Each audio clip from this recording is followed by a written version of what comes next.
we have to learn how to scale things. And I'm gonna bring it full circle. Stay with me.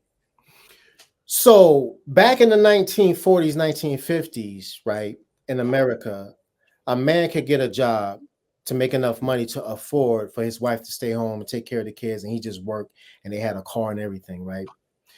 The economic climate has an intense influence on the relationships between men and women, right?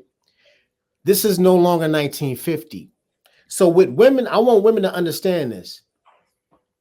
The average income in America is between $60,000 and $70,000 a year.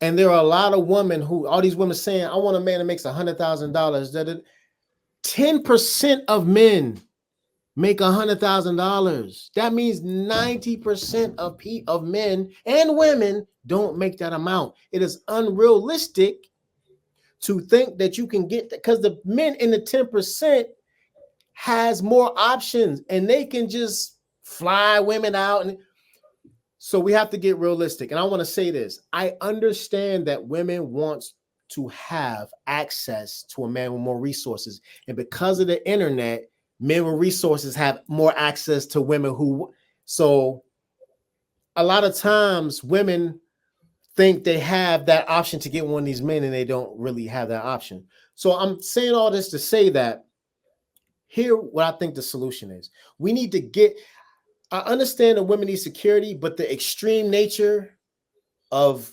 chasing the bag and the man, let's pull back from the extreme nature of that. And us as men, this extreme nature of getting the beautiful, let's pull back and let's get real and break down. Who do you really like?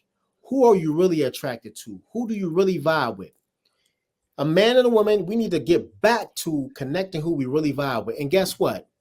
The reality is most men and women, they both, if they get married, they both have to work jobs. 90%. This is the case for 90% of Americans. I can't speak about Australia. So here's a solution. It'd probably be maybe like 95, 98% of Australians. So here's the solution though. Because me and my ex was doing this before we broke up. When a man and a woman get together today, become financially literate and learn how to invest and take a portion of both of you guys' income and start learning how to invest so you can get to a point where eventually your money is working for you harder than you're working for it.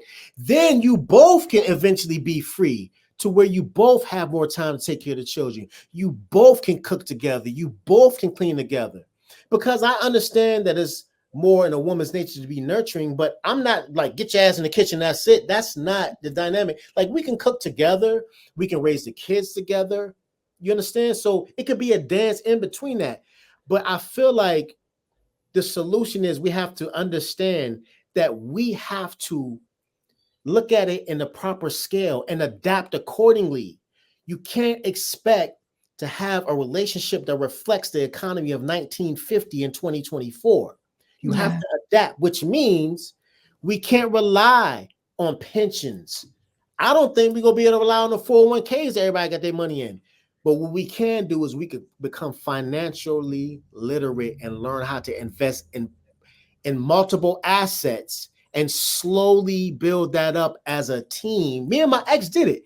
We made a decent, before we broke up, I taught her how to invest.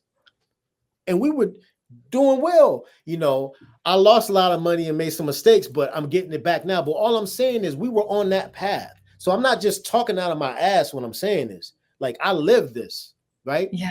So people, become financially literate so you and your partner can get free and y'all both can have more time with the kids and y'all both can travel with the kids and enjoy life and not be slaves until you're 65 years old.